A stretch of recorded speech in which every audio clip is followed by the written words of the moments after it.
Iqbal sir, my dear colleagues, Honorable Pro Vice Chancellor Vijayan, this is our public health update. In fact, this is in relation to the World Rabies Day. As you all know, rabies is a prototype neglected tropical disease as well as a challenge for One Health concept. The One Health concept is an abstract concept which needs multidisciplinary and multi-departmental collaboration, and it is very difficult. It is really challenging, especially a problem for poor countries or the developing countries. And today we have a appropriate person, Katie, who has extensive experience. I don't know whether I can formally introduce her now because she has not yet joined. So I'm not taking much time to waste because Iqbal sir is very important, very particular that we should not waste time for unnecessary flowery things during these academic sessions. So I request our Honorable Pro Vice Chancellor C.P. Vijayan sir to give the opening remarks. Respected Rajmohan sir, Iqbal sir, Dr. Senior, Dr. Geeta Govindaraj, and Dr. Katie, who is expected to join shortly, and other respected faculty members and students. Today we are having a very important talk on rabies, as mentioned by our Rajmohan sir. We are going to have the World Rabies Day on 28th of September. And this rabies is a challenging one even for Kerala, because Kerala has achieved most of the health indices in par with developed countries, but still we are having rabies deaths. Human beings are dying because of rabies. After the introduction of rabies vaccine in 1911 in India, we are having several landmarks. Initial days, it was the vaccine itself was a challenge because of the untoward reactions. Now we have almost overcome all those problems. But as mentioned by Rajmohan sir, it's a One Health problem. So it is associated with veterinary science, medical science, social problems. So we have to go a long way for the eradication of human deaths, which we are aiming at, avoidance of human deaths by 2030. Fortunately, we are having one study funded by the World Health Organization, headed by School of Public Health and Dr. Senior. We hope that it will help us to march forward for attaining the goals by 2030. Today's speaker, yes, she will be formally introduced. She had several lead positions in WHO and Asian countries as far as this neglected tropical disease is concerned, rabies. So we are going to hear from her. I'm not going to take too much time. Our Vice Chancellor, Dr. Mohanan Kundumal, is away at New Delhi for participating in an NMC meeting. So I don't know whether he will be able to join us. Probably, if time permits, he may join. Otherwise, in his absence, is there a formal inauguration needed? Rajmohan sir. In fact, we have placed a formal inaugural session by our Honorable Vice Chancellor. Your remarks, that will be... Okay. So I am stopping with my remarks. He may join at any time, so we can hear from him and also from the learned speaker. Okay, over to you, Rajmohan sir. Okay, thank you very much. Now we are waiting for Katie. Madam has joined. She has joined? She has joined, sir. Joined. Very yes. Good. Warm welcome to Katie Hampson, who is actually the resource person for today's Rabies Control Observation Day. And she will be discussing more about the academic content and her experience. I am very happy to introduce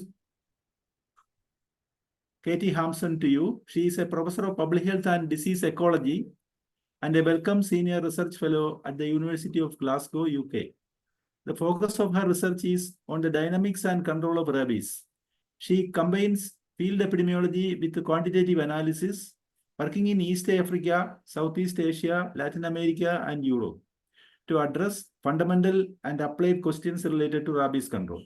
In Tanzania, she leads a long-term program tracking rabies transmission through contact tracing and whole genome sequencing, and she conducts implementation research on large-scale dog vaccination programs and surveillance systems to develop more effective approaches for achieving elimination.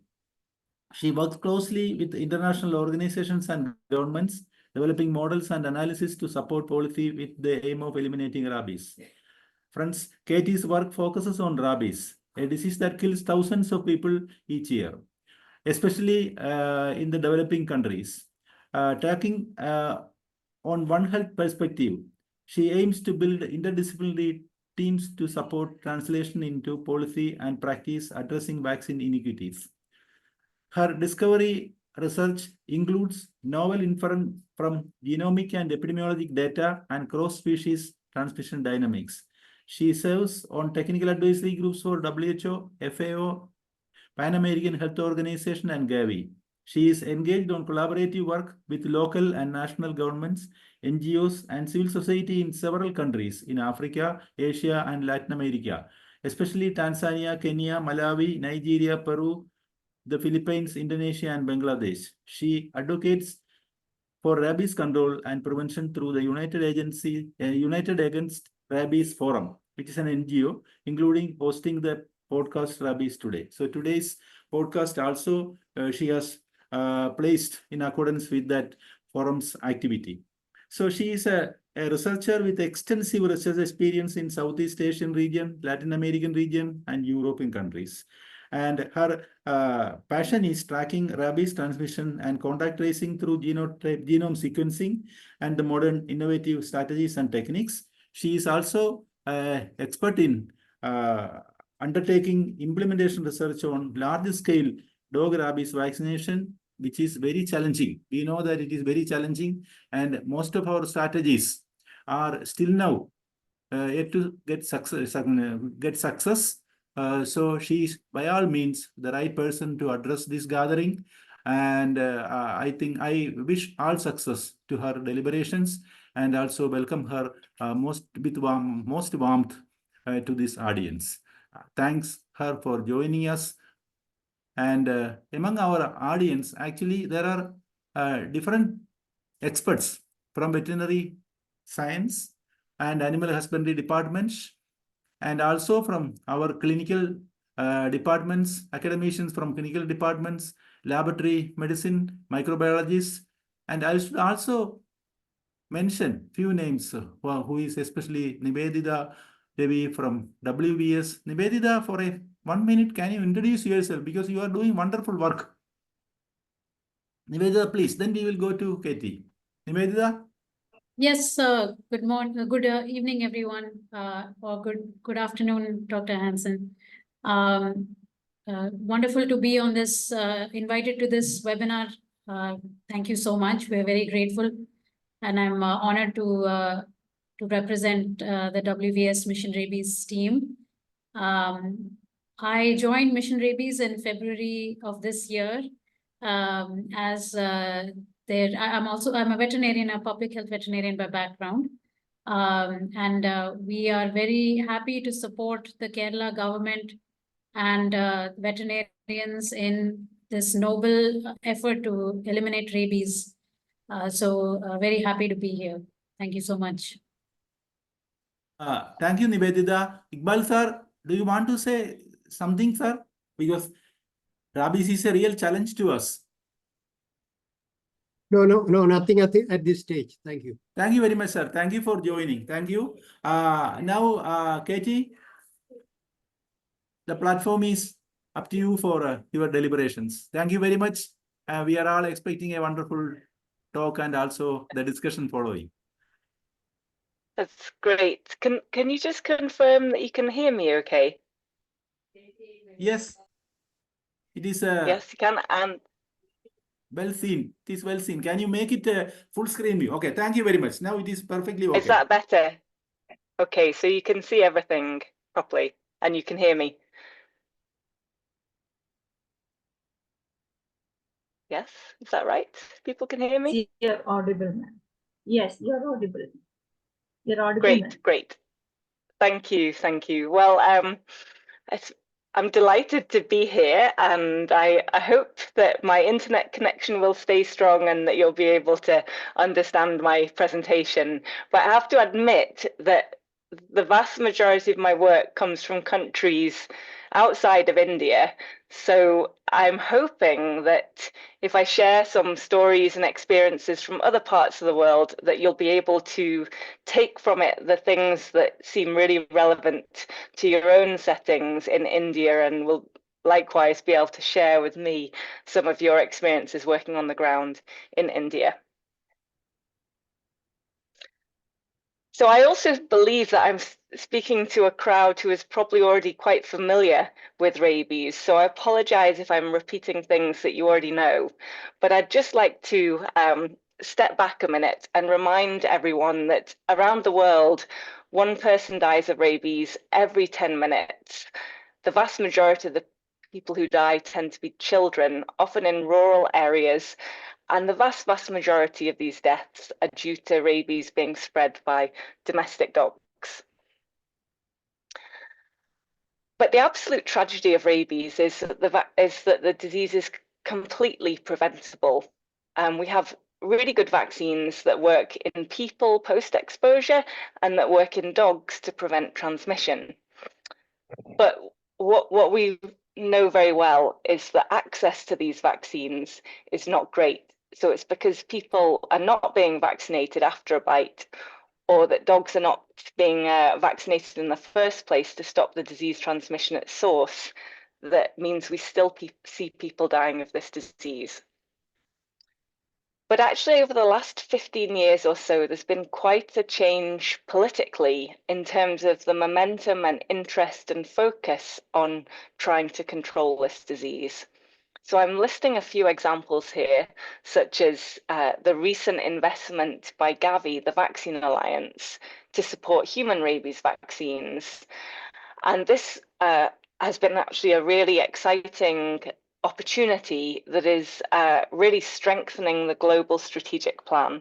So I'm sure you're well aware of 0 by 30, the aim to achieve 0 human deaths by the year 2030. So I've been involved in some of these initiatives, including working on the strategic advisory group for rabies to inform on the vaccine strategies. You're probably all aware, but in 2018, WHO put out a new position where they promoted the use of an intradermal vaccination route that can be completed just in 1 week. They also brought out their technical consultation on rabies, which is a great document providing all the latest updates on approaches for rabies control and prevention. And of course, there was the 21 to 30 NTD roadmap and the 0 by 30 strategy underpinning all of these different initiatives. And here at the end here is more recent advice on integrating human rabies vaccines into EPI programs. So this kind of global momentum was really exciting, but of course the world has changed since then. I should just add some of the research leading up to Gavi's investment was really showing that if we make human rabies vaccines more accessible, we'll bring down human rabies deaths by a really large amount. You can see in red here, this is what model predictions show is likely to happen, is likely to be the trajectory of human rabies deaths in future if we just keep going without making any changes to how we deal with the disease. Investment in human rabies vaccines will bring down the disease, will reduce a lot of human deaths, but on its own will not bring deaths to zero. If you want to get to zero, you really have to tackle the problem at source. And we also have seen really high-level political support for this aim as well. But then everything has changed in the last few years. We've all been experiencing a global pandemic, and obviously this momentum has been really challenged, and everyone has suffered their own traumatic events during COVID. But there's actually a lot of momentum gaining now to really build off of where we'd got to pre-COVID. So the theme of this year's World Rabies Day is breaking rabies boundaries, and I'm going to try and give you a few examples of how I think we can potentially be approaching this. So this is just a little bit of a reminder about the way that interventions against rabies work. We can put a lot of effort into addressing post-exposure prophylaxis, and you can see that by addressing post-exposure prophylaxis, you can prevent human deaths that would occur if people either don't seek care for these vaccines or seek care but experience stockouts or shortages or high costs of accessing the vaccine, and in rare cases if you have a PEP failure. So addressing PEP reduces the rabies risk, but is associated with a lot of cost. Alternatively, addressing the problem in the dog population acts upstream and actually addresses the source of biting animals that are the cause of these exposures that lead to rabies deaths. And around the world, different countries and different continents have invested to a different extent in either dog vaccination or post-exposure vaccination. So the continent that currently looks worse off in this respect is Africa, where only about 6% of the dog population is vaccinated on average. And you can see per capita, they're seeing many more rabies deaths than the other continents per capita.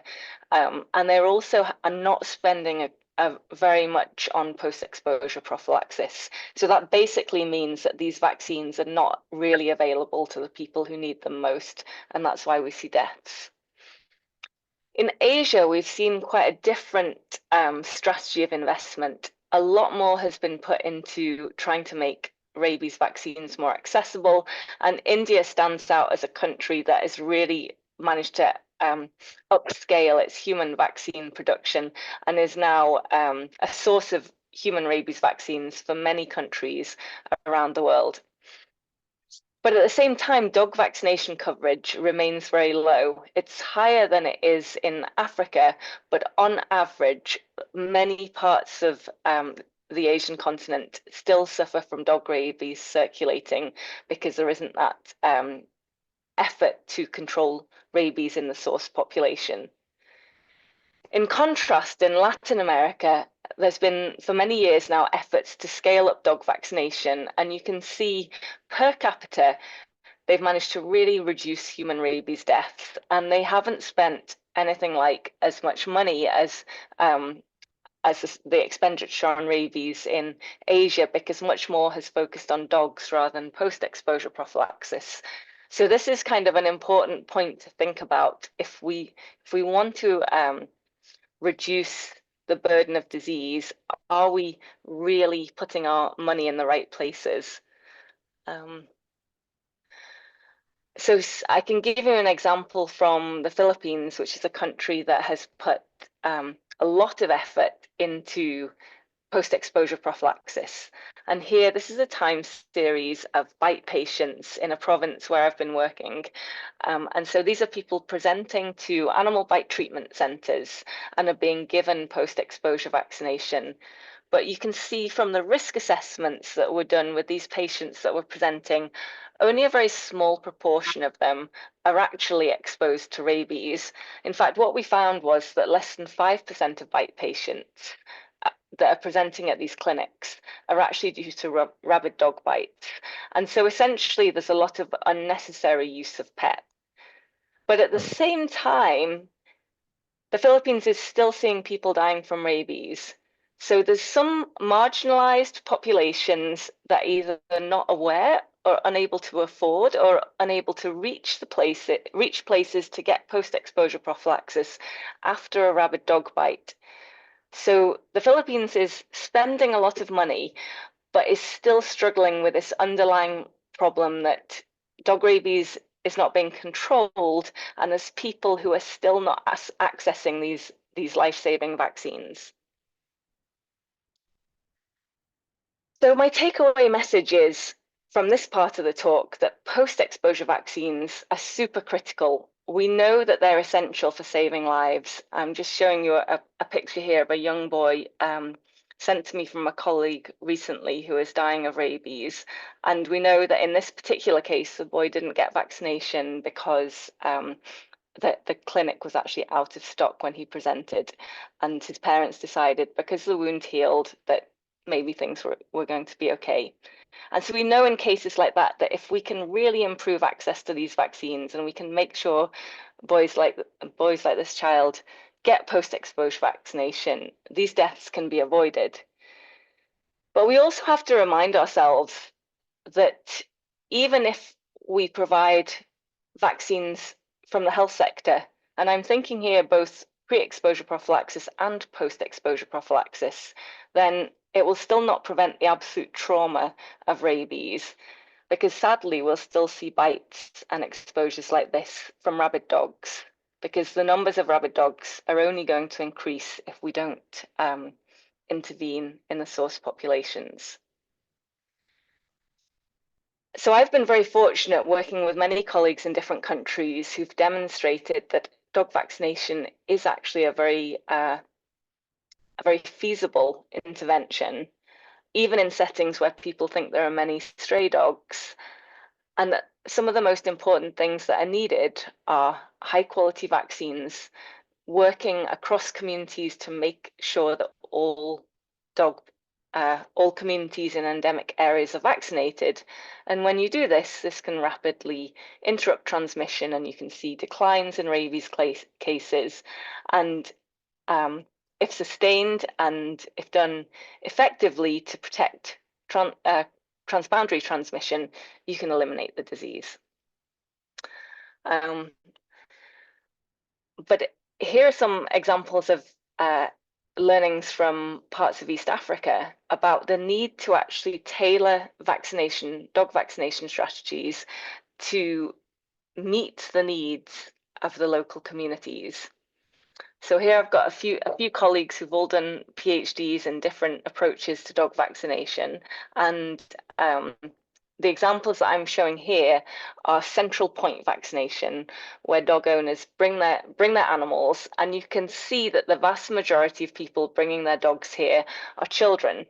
So we absolutely know that we need to engage children in mass dog vaccination campaigns. And we also need to be vaccinating puppies.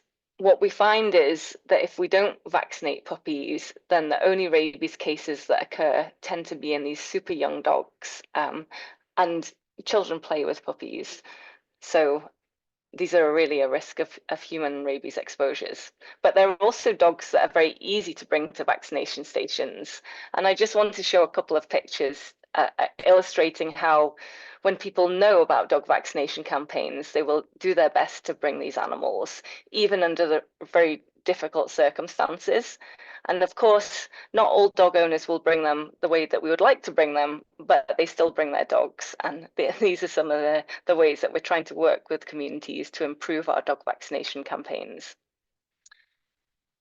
So one of the key messages is really working with communities, and I want to highlight an example that has been effective in improving coverage in northwest Tanzania, where initially dog vaccination was centered from the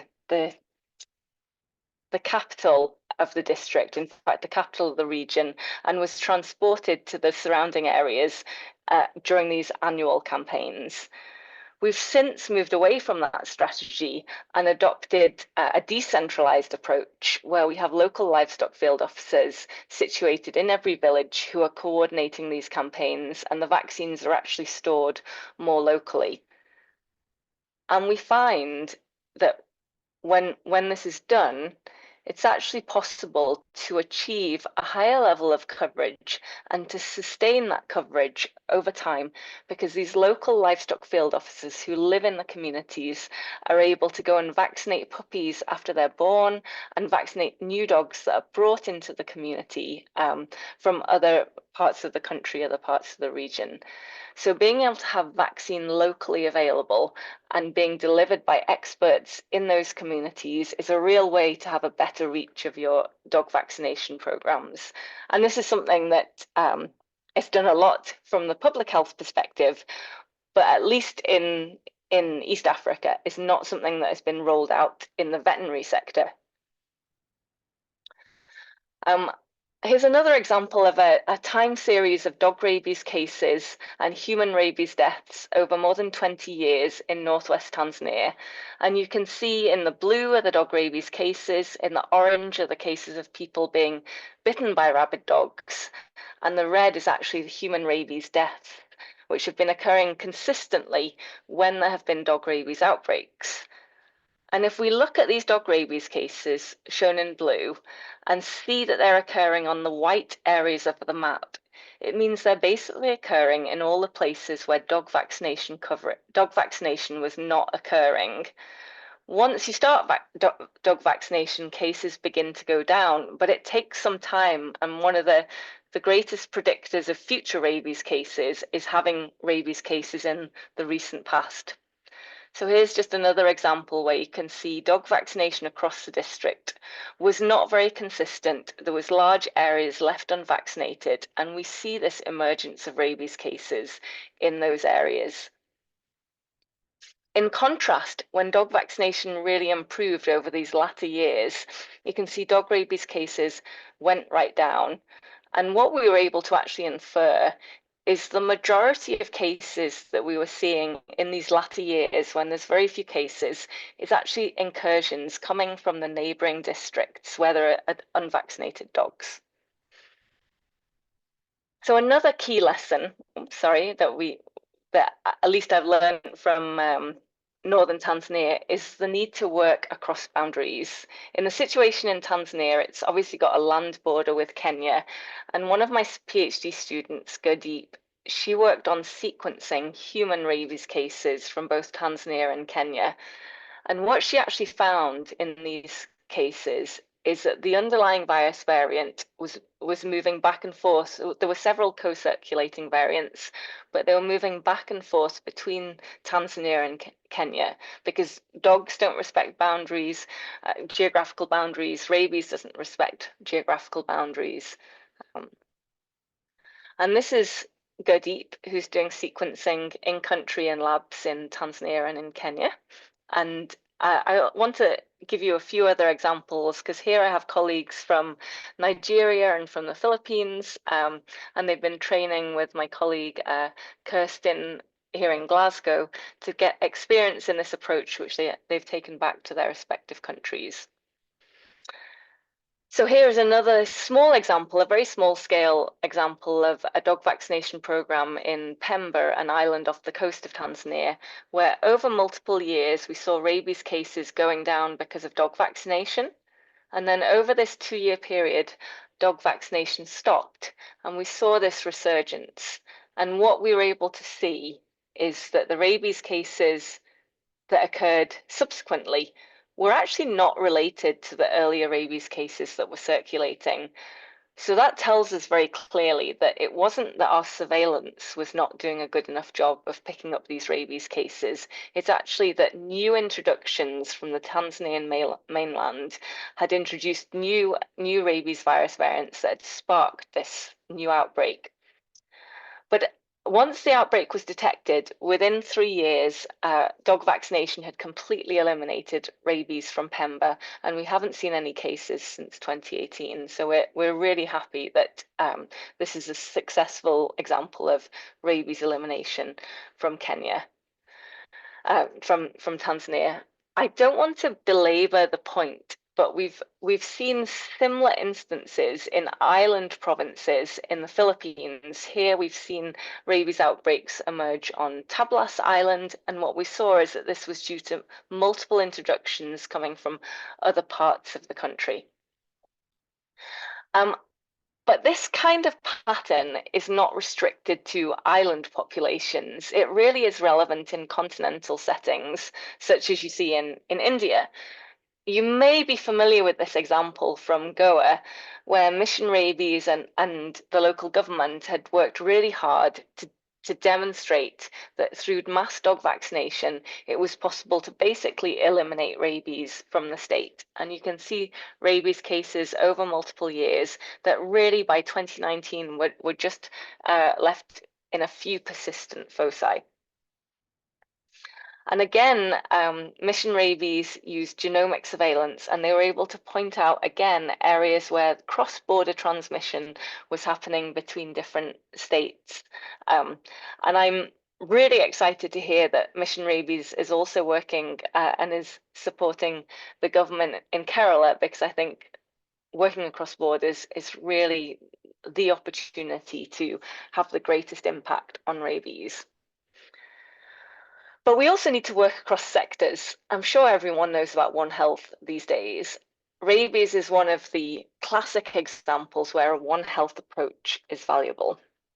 And it's really clear that by working together, public health practitioners and animal health practitioners, that we can make a real difference. So one particular area where that's possible is in surveillance. So for every human rabies death that occurs, we actually estimate that between 80 and 100 rabies dog cases occur, but generally surveillance is not strong enough to detect that many of those cases that are occurring. And if you're in a setting where there are as many human rabies deaths as there are dog rabies cases being detected, that's a very strong indicator that your animal health surveillance is not working very well. One of the approaches that WHO is currently promoting is integrated bite case management, which is a way to improve this intersectoral collaboration between the public health practitioners, the animal health practitioners, to actually investigate biting animals and follow up on cases of suspicious animals to actually inform case detection. And this plot below just illustrates what a difference that can make in terms of strategic decision making. Here, this is an example of what most animal health surveillance looks like, where we detect usually less than 5% of animal rabies cases. If you were looking at the time series in red, you may well be thinking that rabies case was getting close to elimination, but in fact, that wasn't the case at all. Whereas if your surveillance is better, you're much less likely to be making unjustified decisions about the status of your rabies. So IBCM and other diagnostic tools, for example, the classic gold standard fluorescent antibody test, together with rapid diagnostic tests, which we've all seen for COVID, and they also seem to be very effective for rabies and actually really empowering for people on the ground, being able to get results in a short period of time in order to act on things. Another key lesson is the need to work at scale. So the examples that I've given you already are from different settings in East Africa and across the Philippines. But one of the best examples that we all should be learning from is what's been done in Latin America. You can see that in Latin America, countries were starting to work on dog vaccination many years ago, and they've actually reduced rabies cases by more than 99%. If I give you the specific example of Brazil, which is its population is about 6 times smaller than India, so it's large, but it's not as large as India. We still know that dog vaccination can really make a difference at this scale. So over the last 15 years, or over this 15-year period, rabies declined dramatically and was just left in the last few states. And I think it's worth pointing out that at this time, Maranhão was the poorest state in in Brazil. And the reason that it was suffering most from rabies is that reaching high vaccination coverage in the poorest populations is typically most difficult. But the other example where rabies cases were seen were in Mato Grosso do Sul, which borders Bolivia. Now, Bolivia hasn't been doing the same kind of dog vaccination as Brazil had, and so you can see this big surge of rabies cases as a result of an outbreak that followed transboundary transmission. So we know it's possible to eradicate, in fact, diseases in humans and in animals, and it seems like now is a good time to be focusing on zoonoses such as rabies. So I would like to ask those of you in the audience where you think India is now and what is possible for India to achieve. We think there's still a long way to go in India, but it's possible. India has the capacity to really mobilize and have dramatic impacts. A few sort of take-home points for you is that on the whole, rabies is not a problem for wealthy populations, people who can afford to get vaccines. But for the most vulnerable and most marginalized populations, this is where we see human rabies deaths. But this is actually the challenge. It means the global north has not prioritized rabies control because it doesn't affect them. And it means even in low and middle income countries, the most marginalized populations at risk. And so whilst India has been doing a really good job of making PEP available, I think like the Philippines, there are still marginalized populations who are not accessing it. And I think there's a real opportunity to strengthen One Health capabilities. And if you have that mutual trust and respect across the different sectors, that's where progress can really be made. I'm under the impression that dog vaccination capacity is there in India, but it really hasn't been strengthened and scaled up. And another key lesson is the importance of focusing on the hard to reach dogs. So again, in areas where dogs are held, are restricted and in compounds, those are probably not the ones that are most risky for transmitting rabies. But by really engaging with the local expertise in these communities where these dogs are potentially posing a risk, it is possible to find local solutions that allows these animals to be vaccinated. And I think India in particular has a really big challenge of cross-border problems. And when I say cross-border, I'm thinking across different states and across your international boundaries as well. So there's a real opportunity for building coordination, and by proactively vaccinating dogs, that's likely to be far more protective than any focus just strictly on border control. I think I've gone over time, so I'm going to skip this, but I just wanted to end on a positive note and mention that really we do think that elimination of human rabies by 2030 is feasible. We do have the tools, we do have the strategies, and we just need to coordinate and commit to that goal.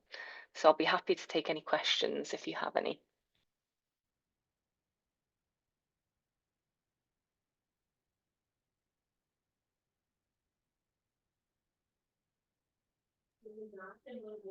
Thank you, Katie.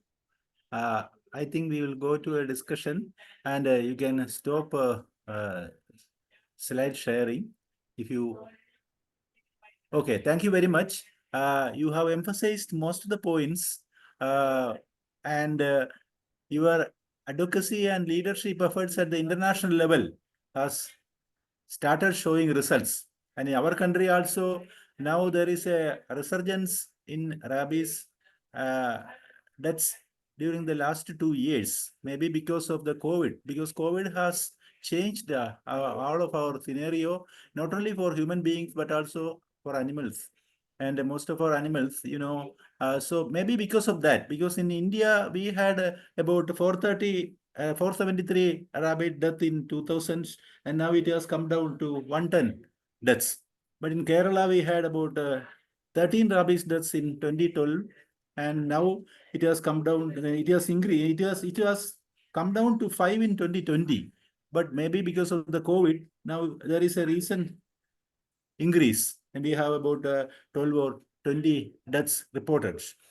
We exactly don't know that, but our state action plan for rabies control has been re-energized, and the chief secretary of the state is in fact the chairman of that, and it is interdepartmental, as you know, the animal husbandry department, the local self-government departments, and the health department. These three are the pivotal departments for that action plan, and everything is being planned as a part of the One Health approach.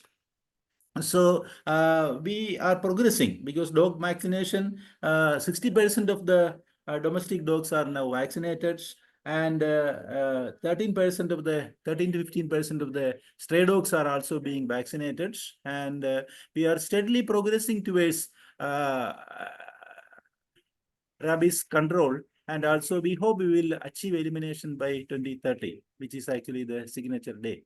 So now we have a good discussion. We are waiting, and for you up to 7:45 we can have a discussion. 8:15 you can have discussion. Then we will move to the panel discussion. We have expert panels from various streams like animal husbandry, local self-governments, and health departments. So the talk is open for discussion. Dr.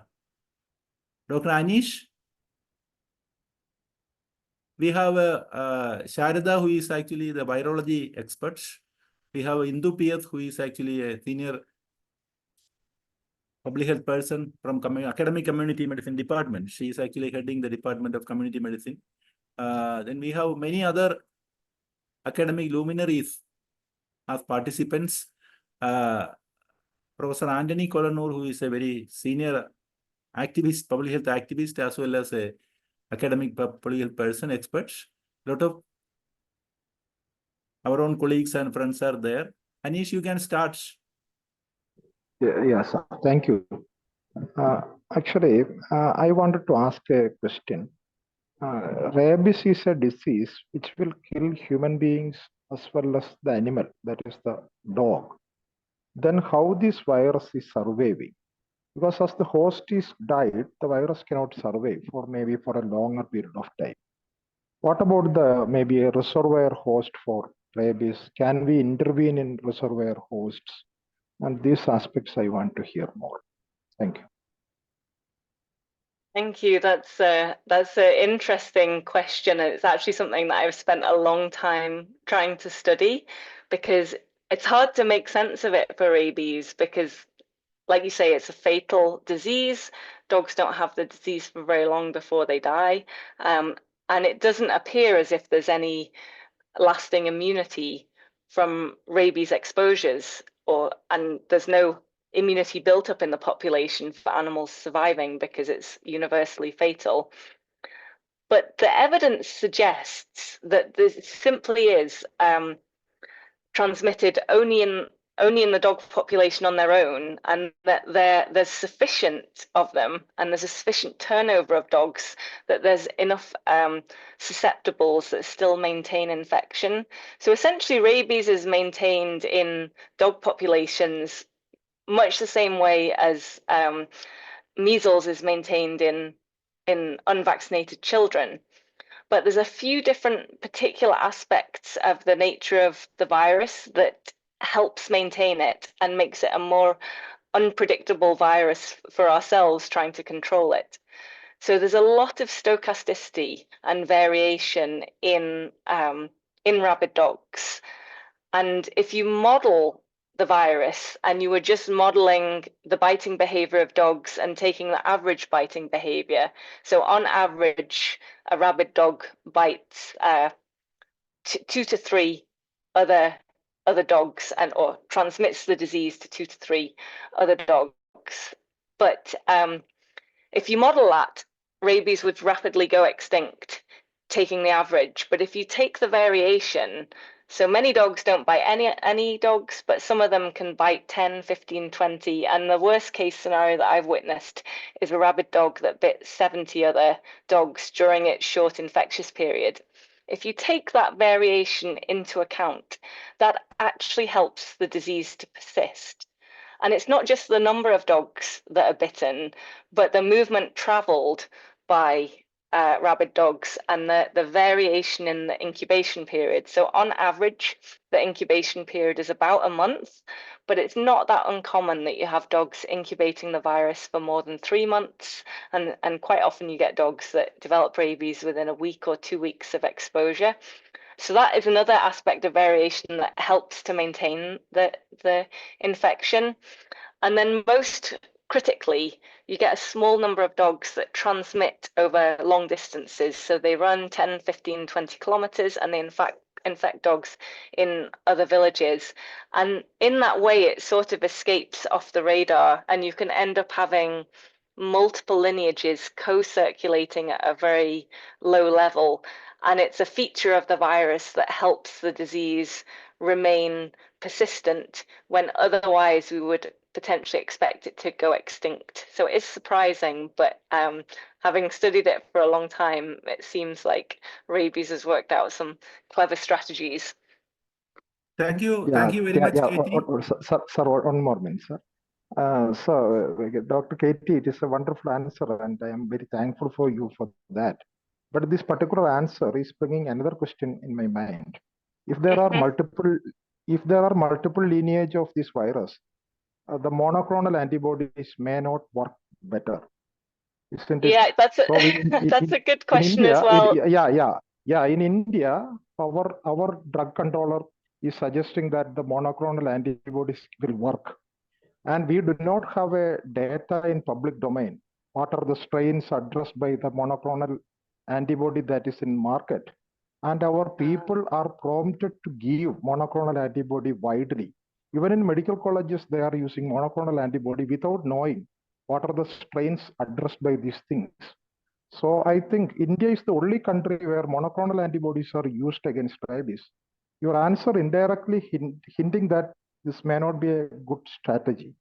Rather, we have to use polyvalent immunoglobulins like maybe equine rabies immunoglobulin or human rabies immunoglobulin rather than using monoclonals. Can you? So I have to admit, I really don't know much about monoclonal antibodies or that much about RIG either. But what is apparent in terms of the variation of the rabies virus is that our current vaccines are really, really very effective.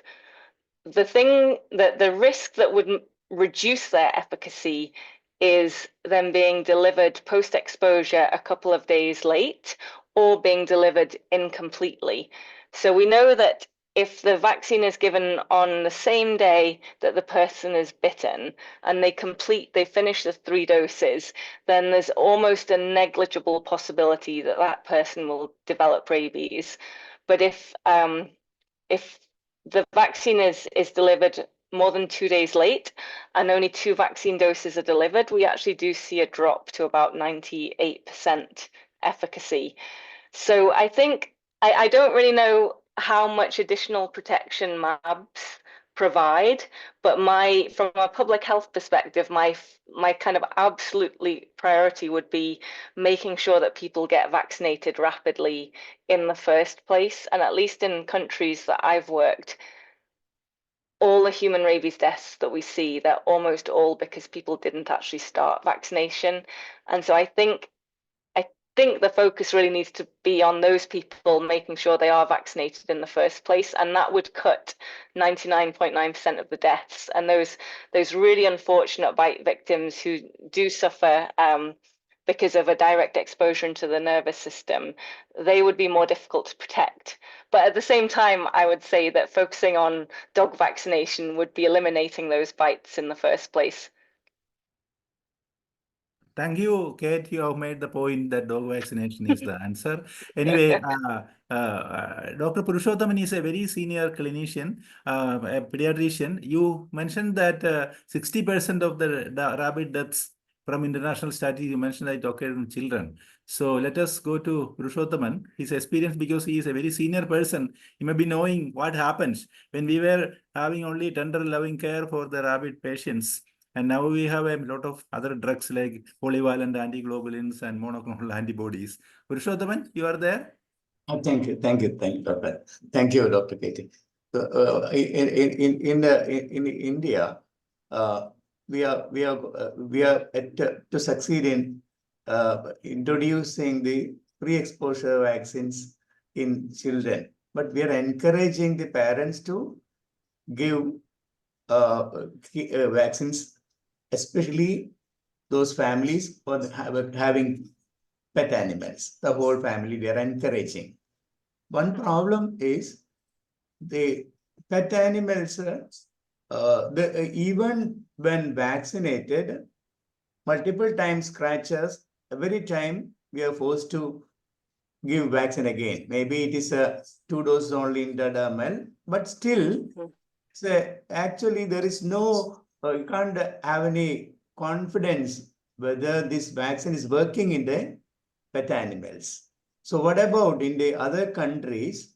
Is there any method to ensure that the vaccinated animal, pet animal, you can avoid the vaccination for the kid? Is there any simple method to say ensure the antibody level in that animal, the vaccinated animal, some simple lab techniques rather than getting the level, so that we can avoid the vaccination of these kids?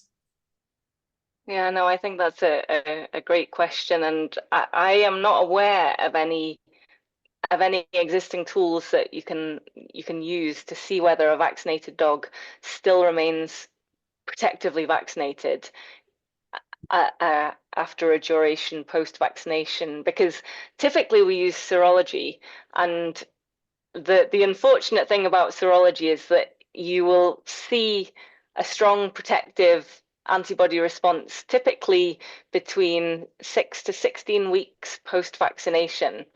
But then post 16 weeks, you won't be able to detect an antibody response. And that doesn't mean the dog is not protected. So I just don't think we have tools that would give us that possibility at the moment. Thank you. Some of the questions we may be answering in the panel discussion. I hope. Anyway, Sharda is a virologist who is a very senior virologist. Sharda? Sir, now let the discussion come, sir. Now I don't have any questions, sir. Okay, thank you. Okay, thank you, sir.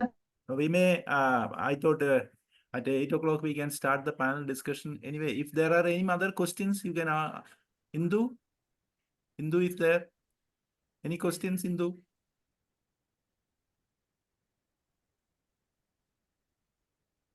After the discussion, sir.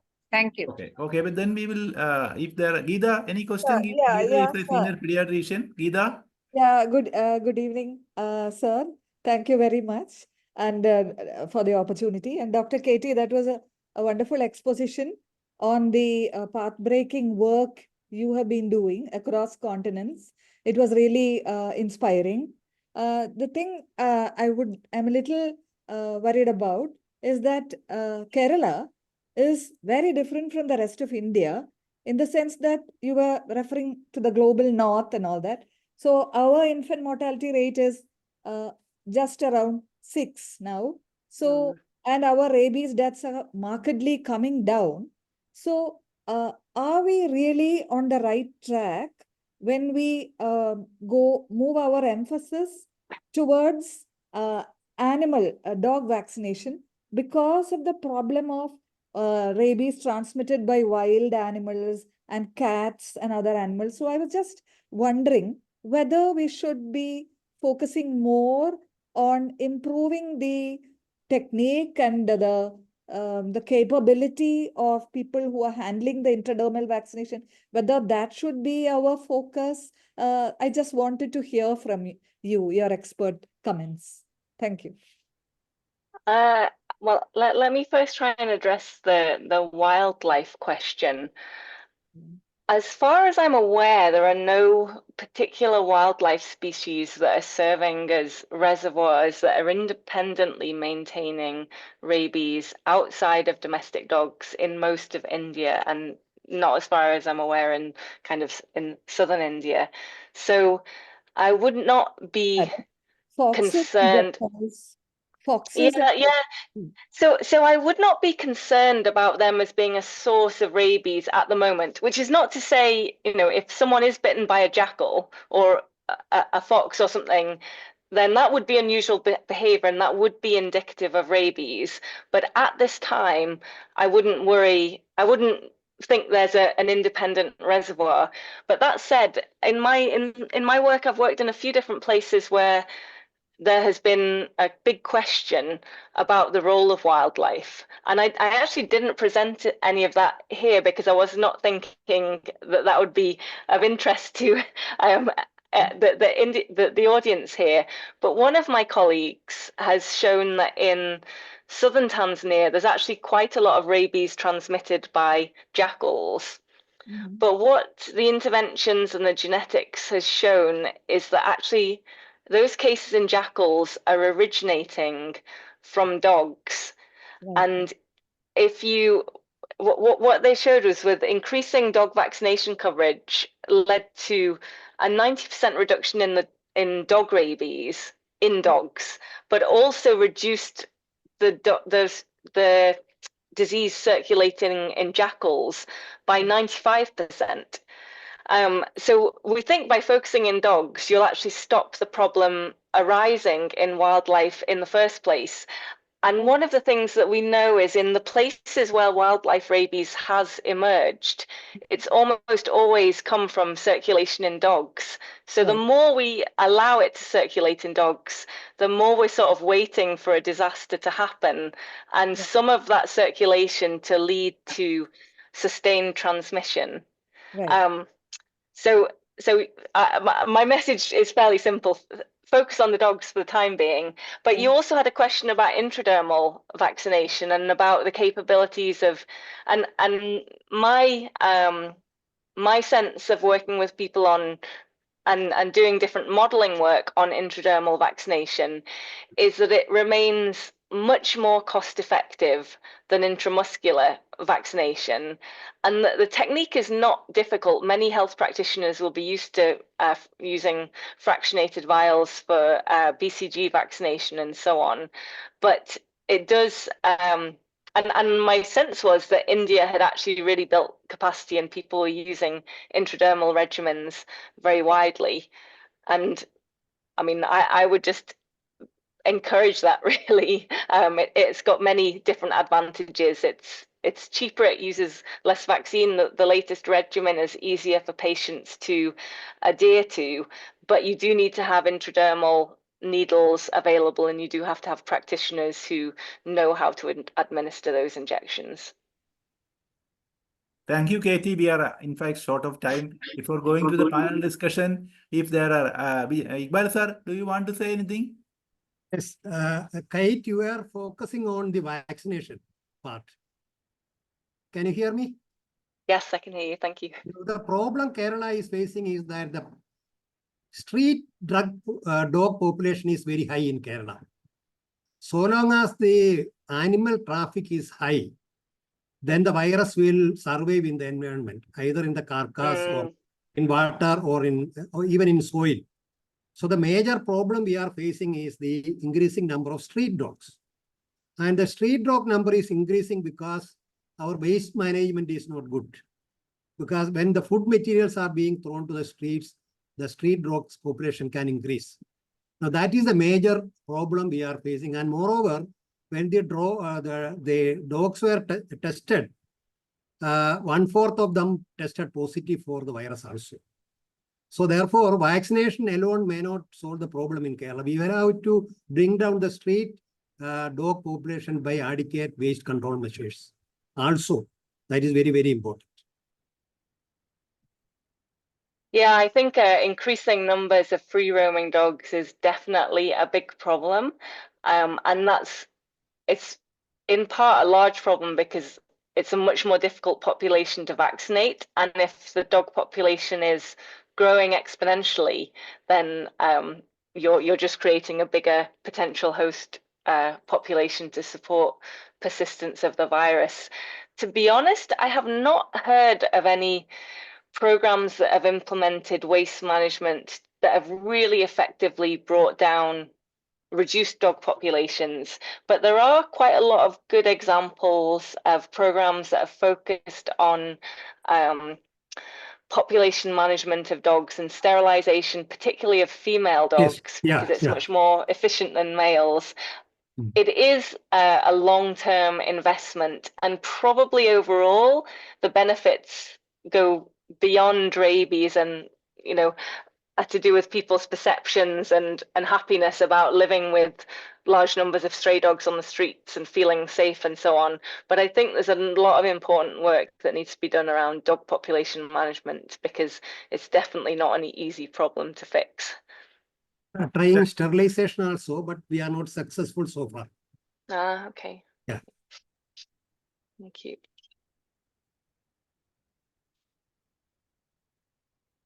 Thank you, Katie. Thank you, sir. We cannot just ignore the chat box also. There are some of the questions have been already covered by you, but there is a question about cats, cat bite and scratch, because, you know, cat is a very lovable animal for all of us. So 90% of vaccination is for cat scratch. So do you have any suggestion? Because we have vaccination policy for dogs, but cats we are not touching. So I would also be encouraging cat vaccination where possible if we're doing mass dog vaccination. But they're not as easy animals to vaccinate, especially bringing them, in my experience, to central points. Like people often bring cats in a rice sack and will vaccinate them within the rice sack without actually taking them out, because they're not easy to handle.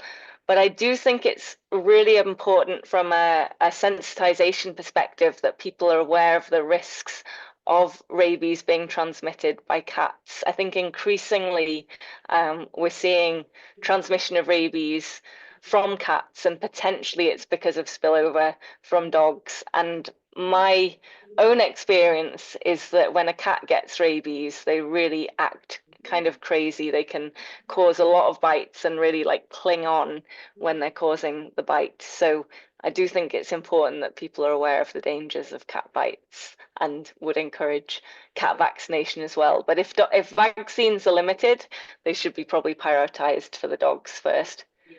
Thank you. Thank you for that. Now, actually, Purushottam has mentioned about it, but there is a question about pre-exposure prophylaxis being universal. Is there any country where pre-exposure prophylaxis has been universalized? So I am not so sure about that, but one place where I know pre-exposure has been very useful, and it's quite different to the India situation, is in remote communities in the Amazon in Peru and Colombia. And actually there, the risk of rabies is not from dogs, but from vampire bats. So these are bats that feed on, they're blood feeding. They typically bite cattle, and in these really remote communities where people are not sleeping under protective bed nets, then they can get bitten by bats. And what I heard was that the Peruvian government had a policy of pre-exposure vaccination, and then at some point they stopped that, and they actually saw an increase in human rabies deaths, and that appeared to demonstrate that presumably the pre-exposure vaccination had been protecting some of these families from developing rabies when they had been exposed. So I mean, that's great evidence about the protective nature of pre-exposure vaccination, but it's for a very specific population with a very unusual risk of rabies exposure. So I don't think it's very transferable to the Indian setting. And I think the debate is still out. It's not particularly evident that pre-exposure vaccination will be a highly effective approach to rabies control. I mean, hopefully it could save some lives, but there's also a risk that dog rabies gets neglected even more, and then actually the traumatic bites and so on would still continue to increase. Thank you. And the last question is about the oral vaccine for roaming stray dogs. Has it been operationalized in any countries? I think there's a lot of research, including from India in recent years, that has demonstrated that oral vaccines can be a really positive supplementary tool to increase coverage in populations that are hard to reach. And we've talked a few times about there being easy dogs to reach that are easy to handle, easy to be brought to stations or for owners to hold them. But stray dogs on the street might be harder to reach, and they might be just the groups of animals that it would be more efficient to vaccinate orally. So I think potentially in Kerala, it might be just a place where routine vaccination might be carried out by parental dog vaccination, but oral vaccines might be used to supplement and achieve higher coverage in particularly risky areas or areas where there are dogs that are much harder to reach in other ways. But I'm pretty sure that some of the participants on this call might actually have more expertise in rabies than me. So maybe you'll have some of them speaking on the panel discussion shortly. Thank you. Thank you very much for your information and very resourceful answers for almost all the questions. Now we have to go to our panel discussion. So please accept a bouquet of our thanks, because it is on virtual mode. We cannot give physically anything. I'm sorry I can't see you in person, but I hope Thank it's you a very great much. Thank you. session. Thank you. Now over to Senia, who is the moderator of the panel discussion. We hope there will be a wonderful discussion. I am sorry that we have crossed the time limits for us, but it was very useful and informative. Thanks. Senia, over to Senia. Senia. Thank you, sir. Am I audible? Yes. Yes, you are audible. You can introduce the panelists and you can start deliberations. Okay. So first of all, gratitude to Dr. Katie Hampson for the wonderful talk and the very useful interactions.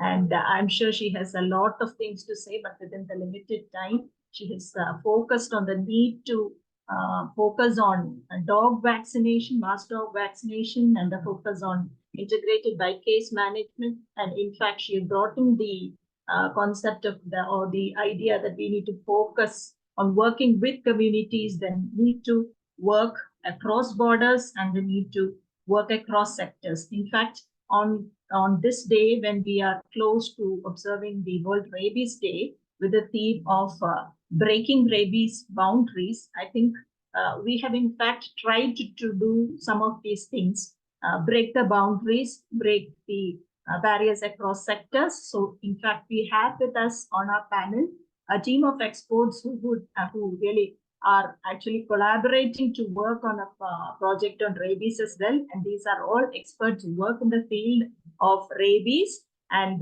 they are experts from diverse fields. So we're trying to bring in or operationalize the concept of One Health here. So we have on the panel Dr. Harikumar S., who's a state nodal officer for the National Rabies Control Program, and he's also the assistant director of the Directorate of Health Services Kerala. We have Dr. Anuja. Madam is the state Prevention of Epidemic and Infectious Diseases Cell Coordinator, and she's also the professor and head of the Department of Community Medicine, which deals with the post-exposure prophylaxis in all parts of the state. And we have Dr. Ronnie Ray John. Madam is the Assistant Director of the Directorate of Animal Husbandry, and Madam is leading a lot of activities for the rabies control program in the state. We have Dr. Nivedita R., who represents the Mission Rabies team. I also saw Dr. Balaji, who's also from Mission Rabies. And their team, some of them are here and not taking time to introduce all. Dr. Nivedita R., whom you saw at the beginning of the program. She is the head of the epidemiology, and she's also the research manager at Mission Rabies India. We have Dr. Swapna Susan Abraham. Madam was a former deputy director of the State Institute of Animal Diseases. In the area of rabies diagnosis in Kerala, I think she has put a landmark, or she has made a lot of studies, and she's done a lot of research. In fact, she's continuing to work, and she has represented India and the Asian countries in a number of platforms. We also have with us Dr. Ed Vos, and he's, I think Dr. Katie was referring to him when she was talking about the oral rabies vaccine. He is actually a veterinary public health person from Seva Innovation Center, is from Germany, and is presently working as an animal health pharmaceutical. It's an animal pharmaceutical company.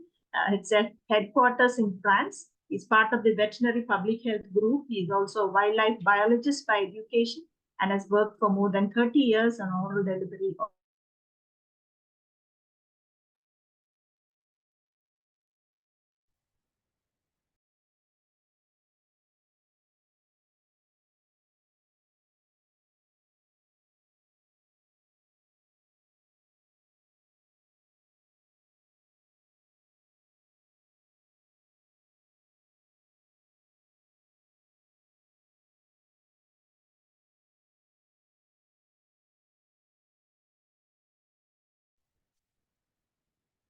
Hello. Am I audible? I think I lost connection. Just It's audible. audible. Okay. So my first question is to Dr. Hari. Dr. Hari, are you there? Yes, Hari, are you there? Yes. Okay. So Hari, you are the man who's leading the health Directorate of Health Services on the programs in related to rabies. Could you just present the current burden of rabies? Rajmohan sir had put some of the facts there, but I'm sure you'll have more to say. And do you think there could be some underreporting of cases? We investigate a lot of rabies cases. So that is the second question. And the third question to you is, how effectively are you able to implement the rabies control program? And do you have any suggestions for improving the program delivery in Kerala? So these are the three questions to you.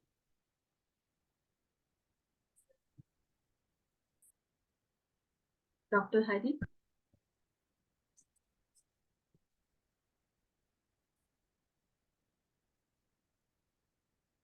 Are you there, Dr. Hari?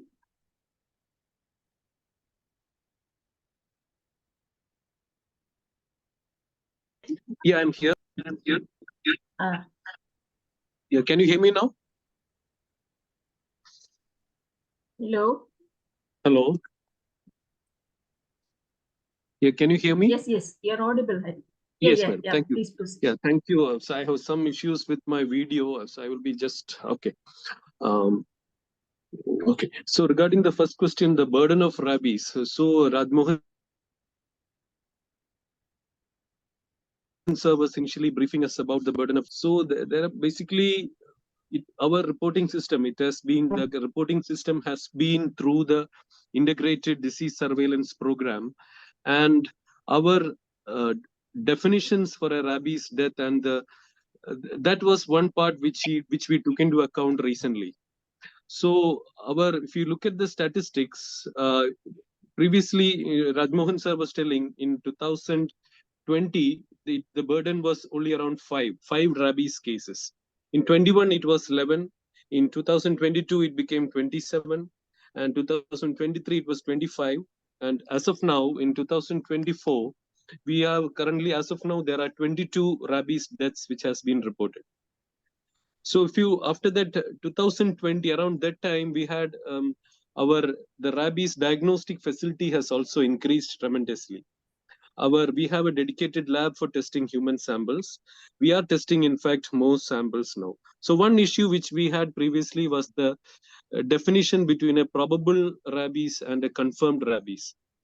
So confirmed rabies, we obviously rely on a laboratory diagnosis, either through a RT-PCR or another antibody or antigen detection testing. So previously our IDSP reports used to have this lab confirmed reports were probably only included in the rabies deaths, rabies burden. So that is one reason which we are seeing an apparent rise in the number of rabies cases. Our laboratory facilities have increased. Our definitions we are following our definitions pretty well, and we are able to process the samples so that we are getting a definitive diagnosis. One another part which we are which we have to address is, so hydrophobia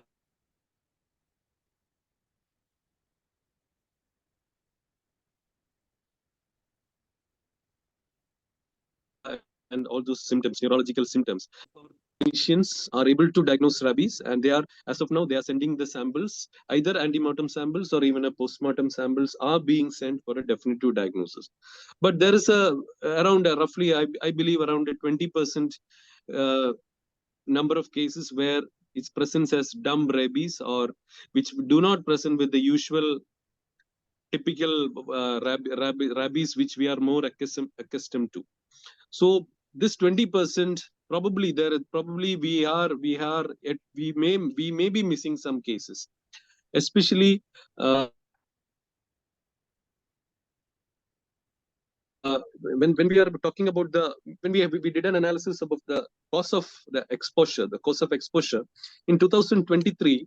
We had 4 unknown bites. Among the reported rabies cases, we had 4 unknown bites. There were some wild animals, including a fox, including a mongoose, including a wild cat, and a domestic cat also. In 2024, we have unknown bites. We don't know the actual exposure. The person doesn't remember any particular exposure.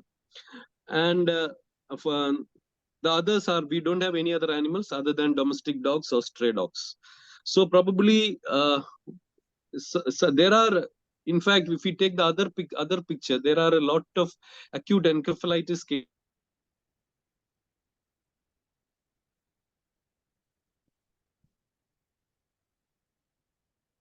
cases which are we do not have globally. Also, if we take the statistics of acute encephalitis, maybe around 15 to 20% may have a definite diagnosis. In Kerala also, we have a similar statistics, and probably we have to look more into this cases of acute encephalitis, especially when there are other viral diseases also in circulating. For example, Nipah. Nipah is one disease which Kerala has been diagnosing recently. In this year also, we diagnosed one case. So, and another area which we may have to address is the marginalized group, maybe the tribal population. Tribal areas. Why I am saying this? Because tribal areas, like Dr. Katy was also telling, wild animals is a possible exposure. Dogs do mingle, and dogs are an integral part of their livelihood, tribals, especially with regard to protection of their agricultural lands and their livestock. So dogs, dogs are a part of their life, and they get frequently exposed. But I'm more worried about the habit. When somebody dies in a tribal population, I have seen in different parts of Kerala, they don't bother to find out the cause of it. They just simply bury them or cremate them. So tribal population, there have been deaths. Last year also, we had some reported deaths in Palakkad district and Kollam districts also in the recent years. So in these areas, people may be dying of rabies because of their exposure to infected dogs or other wild animals, and they do not approach the institution for a definite diagnosis, or nobody is following it up. So these are some issues which we may have to address regarding the burden of the rabies, and the, how we are to assess the burden of the rabies. Then coming to the control measures, obviously, Dr. Katy has given some answers. This across borders, across sectors, intersectoral coordination is very important. Of course, we have been working with the animal husbandry and the local self-government, which are the 2 key departments as far as I feel. And there are different areas to work, and dog vaccination is important. So one area which I especially with the Kerala situation, which I feel, so we have a so-called stray dogs, and these domestic dogs are not confined to a cage or confined to a home. The so-called domestic dogs they often get an opportunity to mingle with the stray dogs. So in fact, practically, even if we have a pet animal which we are vaccinating, but if we are allowing it to mingle with the stray dogs, it is ineffectively a stray dog, and there is every chance of getting that dog being infected by a rabid dog. So that is one area which we may have to address, and this responsible pet ownership. And this responsible pet ownership is where we may have to focus, so that this stray dog rabies doesn't spill over into the vaccinated or the pet animals which we are caring. And somebody was telling about the cats. In fact, cats, if you take the monthly statistics of animal bites and post-exposure prophylaxis which we are giving, around monthly, roughly we are having around 40,000 cat bites per month we are giving post-exposure prophylaxis, while dog bites we are handling somewhere between 25,000 to 30,000. Cats, in fact last year we had one cat bite exposure also. So probably this dog vaccination is the priority, especially there are supply chain issues with regard to availability of vaccines and all. So another area, last year we had there was an expert team which we went to the field. We had an analysis of several rabies deaths. So one area which we definitely have to focus and continue to focus is the post-exposure prophylaxis, especially with regard to, we have to focus on three areas. One is the initial wound management. No compromise on that. Wound management, there are lacunae in that. There were lacunae and we are trying to address it. Wound management and first aid is very important. Second one is the technique of intradermal vaccine administration. Of course, there are some issues, but most of it we have addressed it. And the third one is the adverse event management. So the confidence building among the treating physicians or the treating paramedical staff and the medical staff to manage adverse reactions to intradermal vaccination as well as the rabies immunoglobulin. So that is one area which we have to go forward a long way. And probably that is one reason many of the exposed people are not getting timely post-exposure prophylaxis. They get referred to a distant referral institution, and there is invariably some delay which is occurring. So these three areas from the health sector, these are the three areas which and availability of vaccines. Of course, we are trying to bring it into the more peripheral areas. There are supply chain issues, but we are addressing it through different mechanisms and making the vaccine available, and along with adequate training of the staff for giving proper post-exposure prophylaxis, along with, and the most important part which I feel is the initial first aid. That is area which cannot be compromised at all.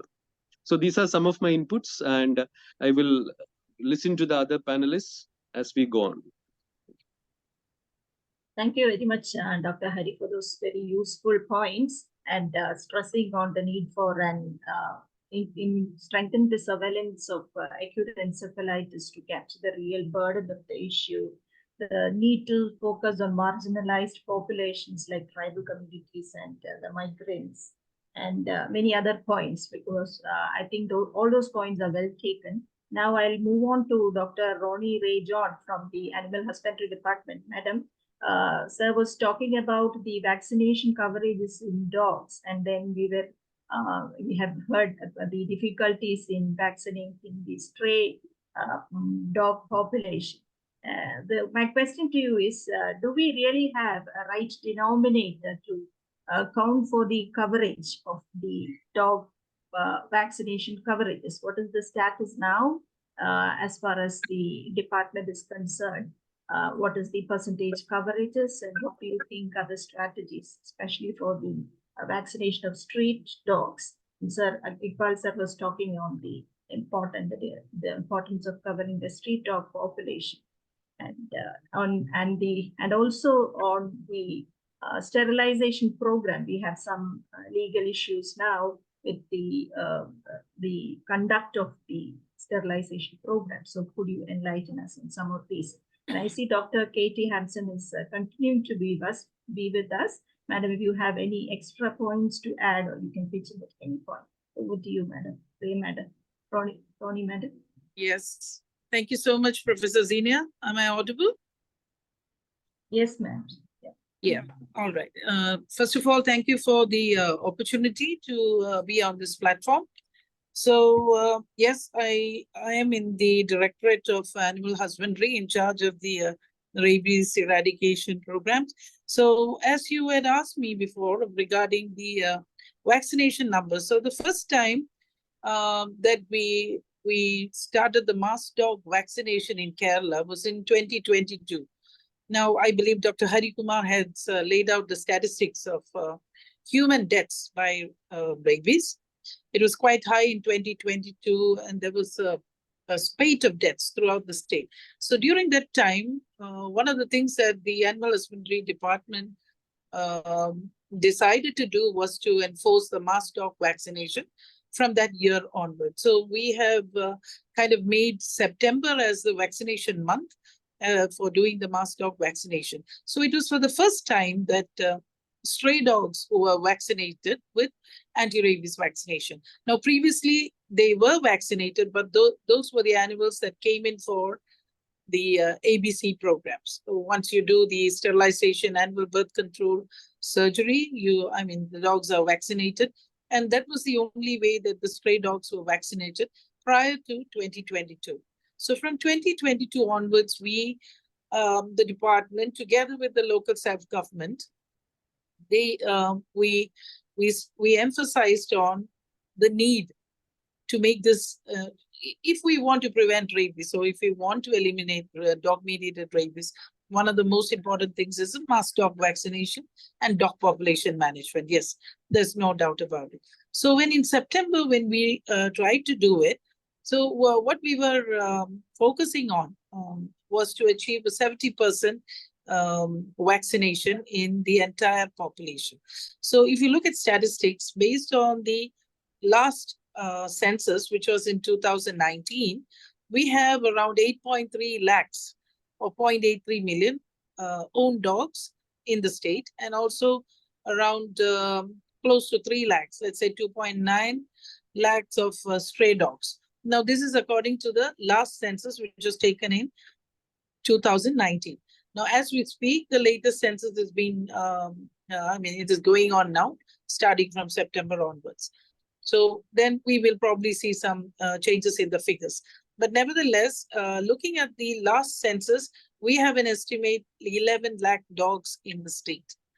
Now, and we were intending to achieve 70% vaccination coverage in the entire population. So in the first mass dog vaccination in 2022, we were not able to achieve that much of a result. You know, let's say we were having our baby walks or hiccups. So as we moved on to the next, let's say, financial year, 2023, what we did was we realized now this has to go together. Like we said before, this has to be a concerted effort from different stakeholders. So we roped in Mission Rabies. That's a worldwide veterinary services. The Animal Husbandry Department signed a MOU with them, and they were offering all their technical and technological support. We were using the WVS app in the 2023 mass dog vaccination. And similar to this, we also have another project going on that is a rabies-free Kerala project.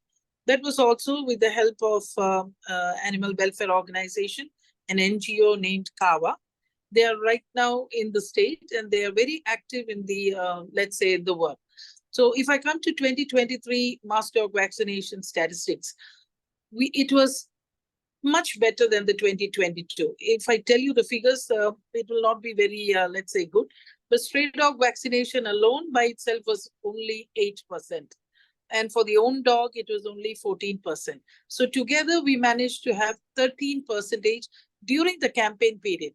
Now, the campaign period was for a period of 1 month, and it was extended for 2 more weeks. But for the whole financial year, let's say 23-24, we managed to do 34%. So I have to correct the former figures that were said. It is not 60. In this day in Kerala, last year, we were able to vaccinate 34% of the total population during 23-24. And during the campaign period, we were able to vaccinate only 13%. So again, what happened was that we sat down, we had a discussion with all the stakeholders, like we had Mission Rabies, we had local self-government, we had our health service. Everyone, we wanted to know if we could do things a little more different. Because as you said before, the stray dog vaccination is not an easy thing. It's extremely difficult. Catching the dogs and catching itself. Now the Animal Welfare Board of India is very strict about the way you catch the dogs, how you release them, because animal welfare is very strong. Its presence is there everywhere. So humane catching, and even Mission Rabies is encouraging, let's say, hand catching. There are some experts in that field also. They're willing to train. But having said that, it is still very difficult to do hand catching, and it is still stray dog vaccination is difficult. Now, how can we get this done? So with this meeting, this was a meeting called to revise the stray dog vaccination strategy in the state. So in January 2024, what our director and all the stakeholders, we agreed on, let's say, spreading the stray dog vaccination throughout the year. What we found when we discussed with the different stakeholders, we were concerned if this would affect the herd immunity. But everyone was of the opinion, especially Mission Rabies and even our, let's say, health, they said there is no problem with the, let's say, spreading the vaccination for stray dogs throughout the year. So from this year onwards, we would be advocating the stray dog vaccination throughout the year. It would be spread month by month, and we will be going from district to district. Previously, it was all done at one, let's say, 1 month interval, and there were a lot of issues involving logistics, then the number of dog catchers, number of vaccinators. So these same vaccinators are the ones that are employed in the Animal Husbandry Department, and then we are having the local self-government appoint the dog catchers. So it's a lot of logistics involved, a lot of money involved, a lot of funding. So to make this more efficient, we decided and we have revised it accordingly. So from this year onwards, this will be going from September onwards, or maybe towards the beginning of October. We intend to do stray dog vaccination throughout the year, but the own dog vaccination will be in a campaign mode, maybe for 1 month or maybe for 45 days. And that will be held in the static institutions of the Animal Husbandry Department. So these are some points with regard to statistics. But I remember your next question that was regarding the sterilization program. Yes, the ABC program, that also is a mandate. Anything to do with the stray dogs is the mandate of the local self-government.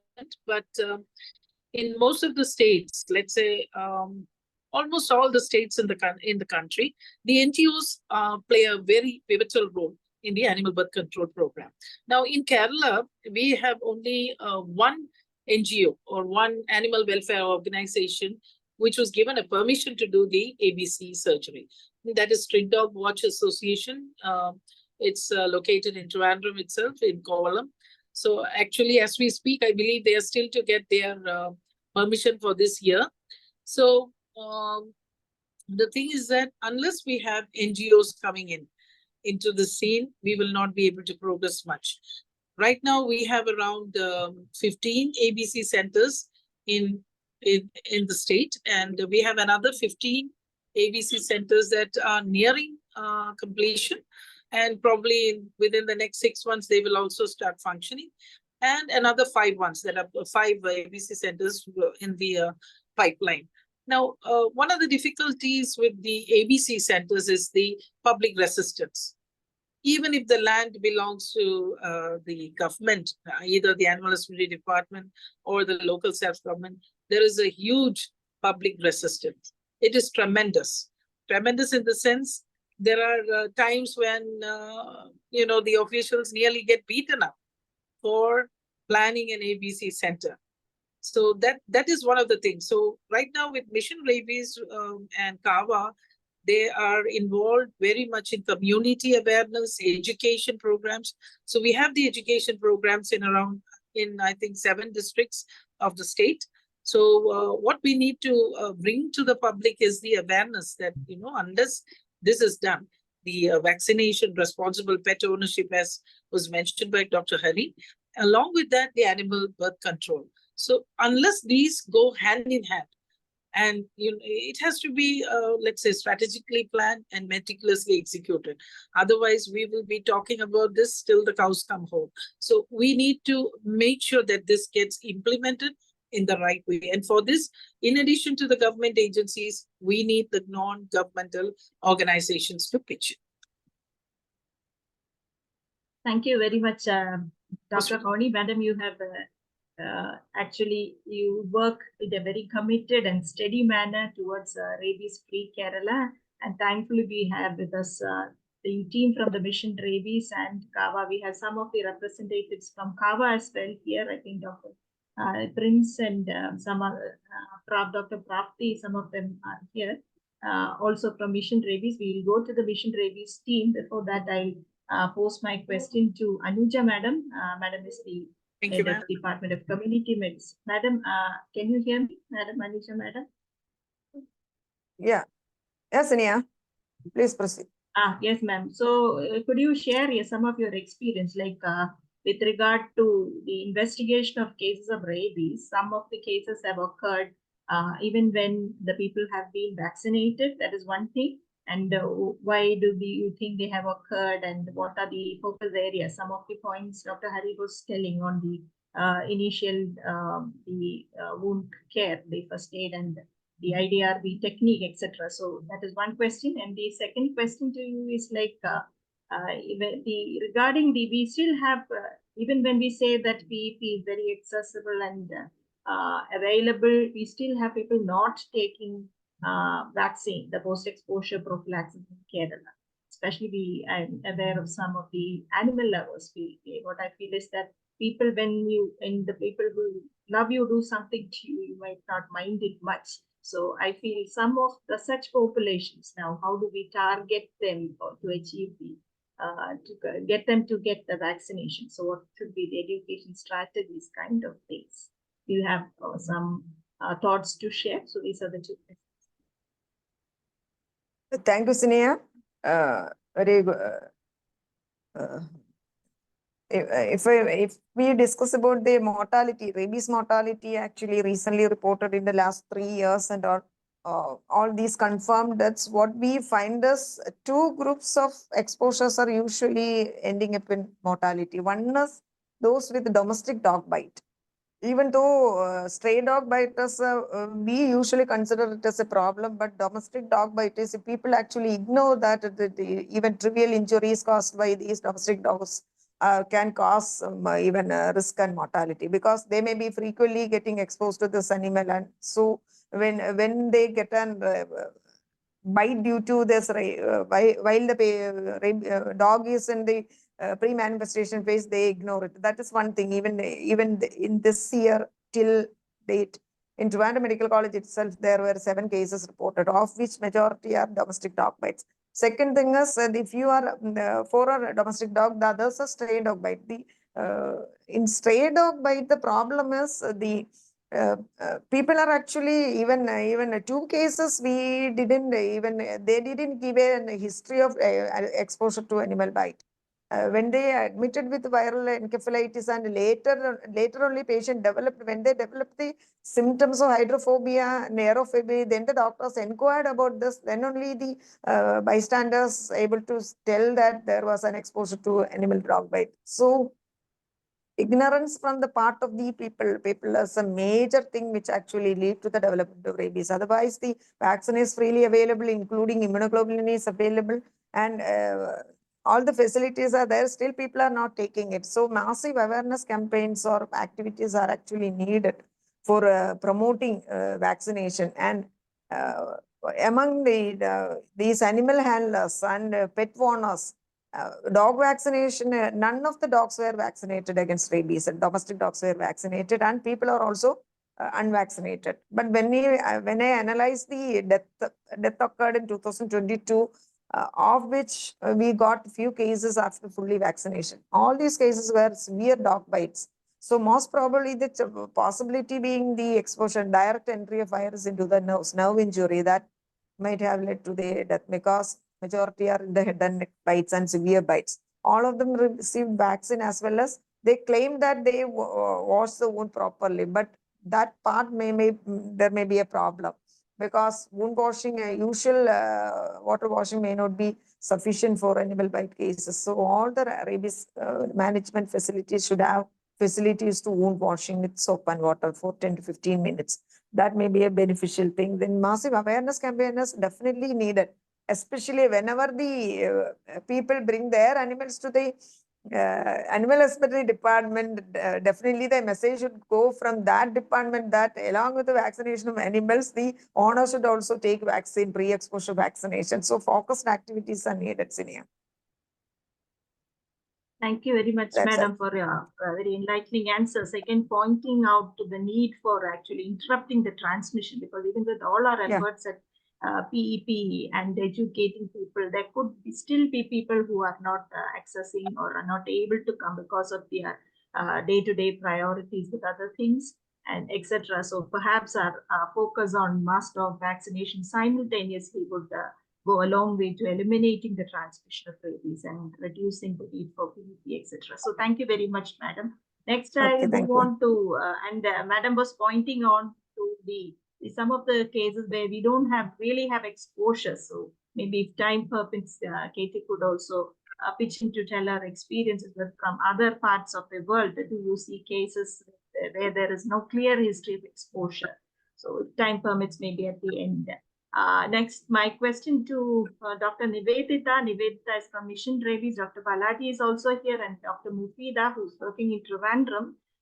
She's also here with us. So the question to you is, like, you have been very successful with the state of Goa in trying to eliminate rabies. So do you think the same can be done in Kerala? And we are very happy that you are partnering with us with the Animal Husbandry Department and also with our project, Dr. Nivedita and others. So could you tell us, how do you see, with your experiences in Kerala, how do you feel Kerala is different from Goa? And what are the strengths here, and what do you perceive as the challenges in implementing some of those strategies that you have done in Goa? Absolutely, Dr. Sinia. Thank you for the question. And again, thank you for the opportunity to be a part of this panel. And Dr. Hampson, thank you so much for the wonderful talk. It was really illuminating. And really have enjoyed the panel discussion as well. First of all, I'll say that Mission Rabies functions well as a technical partner. We're a small NGO, and our main goal is to complement existing government infrastructure, identify local NGOs as partners, implementing partners, and basically optimize the government's and foster collaboration between public and private partners. So in this way, the way we fit in is as a technical partner, providing, first identifying the gaps that might be needed in a state and providing recommendations to the government and policymakers as to how those gaps can be filled, who can be brought in as a collaborator to fill in those gaps, and provide not only technical support in the form of our WVS app, which enables recording of individual dogs as they are vaccinated and can be geo-located. So we can have a map of in any state where the dog has individual dots that show up as to wherever the dog has been vaccinated, recording the longitude and latitude of that dog. And this allows us to make very pointed strategic moves in terms of our vaccination strategy, coverage, get a sense of what the coverage is, what should be the coverage and strategy for next year, etc. Along with this, we also provide training and workforce development. So we've provided training to veterinarians on field testing, brain sample collection, diagnostic aids, all this, and of course also humane dog handling through our animal welfare training. So we play a complementary role. And the way we achieved success in Goa was through a three-pronged approach. For us, the main things that allowed us to use a One Health approach, this collaborative approach in Goa, was to through our three pillars of rabies elimination. So one was vaccination, as Dr. Hansen has already mentioned, vaccinating dogs through mass dog vaccinations, using different types of vaccination strategies, which include use of hand catching, use of nets when it comes to dogs that are harder to catch, like stray dogs, and also use of different types of vaccinations for such as door-to-door campaigns or central point campaigns or capture vaccinate release type strategies. So that's one way we've achieved success, and it's also been not just one annual vaccination campaign or one month campaign and we're done. It's a series of the sustained government effort and sustained government support and infrastructure and funding and collaborative funding also from our side that has allowed us to continue annual vaccinations of dogs, which has enabled us to, over the years, increase our vaccination coverage of dogs. So like Dr. Ronnie was saying also, the first couple of years, a lot of it in Kerala is about learning what has worked, what has not worked, how to kind of have this iterative approach where we're assessing the quality of our vaccination strategy and changing our approach and being adaptive. And that is the only way, that is the best way to learn by doing and go from there. We also, a second big pillar for us is rabies education. So our primary focus is on teaching school children, which is the population we've already identified in this webinar series as being the most vulnerable to dog bites, traumatic injuries from dog bites, and also rabies exposures as a result. And so we have community engagement with adults as well as school children, and community engagement in the sense of the most vulnerable populations, remote populations, populations that don't have access or knowledge about getting health care when bitten by a dog, what to do in that situation. Also at-risk populations such as postmen and people who are out in the community and who are more likely to be bitten or encounter dogs. And of course, teachers as well. So we also try to advocate for including rabies in the school curriculum so that we can make it a more sustainable thing. For us, it's not only about daily activities around education, but also to have a long-term view of how to make this sustainable, how to incorporate it into existing structures. The third pillar for us is dog rabies surveillance. So if we do not know the prevalence of rabies in the dog population in any region, any effort that we make is kind of happening in the dark. So what helps us to see and what helps us to inform how the quality of our vaccination strategy and our rabies elimination strategy in Goa was heavily informed by rabies surveillance.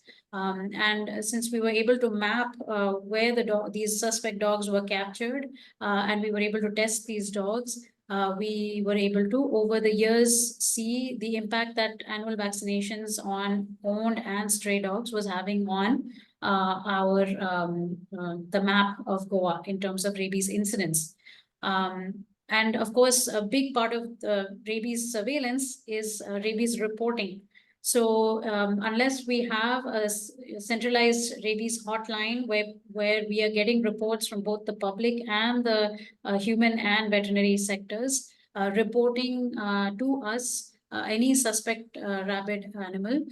We will not be able to conduct any field response and interview the people and identify animals that might have been exposed and capture the suspect rabid animal and remove it from the population so that it is not further contributing to rabies transmission and virus circulation in the population. And so all of these things require a collaborative approach, as you can hear just from all the components that I've listed. To do rabies screening and surveillance, we require a diagnostic laboratory, and to do LFA, field testings and confirmatory testings and brain sample collection, we require veterinary personnel who are trained.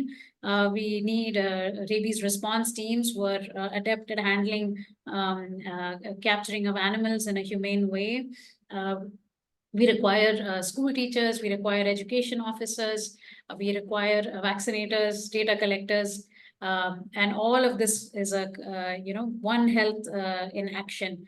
When we have government will and sustained partnership with the government, and we have partnerships with local NGOs, we have partnerships with local laboratories and veterinary institutions, we will be very successful. And what we see as with our experience in Goa and other states and cities like Bengaluru and Mumbai, etc., what we have found is over and over again, if we have this kind of collaborative approach and we have the existing infrastructure and support from the government, we will be successful in, at least theoretically, in eliminating rabies from that region. And so for us, we feel Kerala has a geographic advantage, and but also some of the amazing advantages it already has is this existing, one of the best infectious disease surveillance infrastructures that the state has. They have a cohesive veterinary network. They have local self-governance, which allows this decentralized approach. We have the willingness from the animal husbandry department to support these efforts and provide the manpower that's needed to implement some of these, especially through the veterinary network. And we have local NGOs such as Kawa that are already doing rabies response and community engagement and rabies education through working with Mission Rabies Education team as well. And you already have an animal distress helpline. You have the Disha helpline for the IDSP reporting. You have extensive and superior diagnostic labs. You have 7 different laboratories that can do human and animal testing. So all of these things really make Kerala well poised, well placed already. I think for us, the opportunities would be just as a part of our routine needs assessment and identifying the gaps in Kerala would be just streamlining that communication between the animal and the human health sector. I think it would be one thing that we can look forward to forging and strengthening. And I believe through Dr. Zinnia, your efforts through the WHO program, the IBCM pilot project that we can implement, we're very excited the opportunity to have this kind of integrated bite case management protocol implemented in Kerala, because it already has this existing infrastructure, and I think the pilot project sitting on top of this infrastructure can really help improve that communication and coordination between the two sectors. Thank you very much, Dr. Nivedita, for your valuable inputs, and we look forward to working with you and the evidence-based measures and the surveillance that you have implemented in Goa. We hope to replicate here and move forward to success. Thanks very much. And now we move on. We have 2 more panelists here.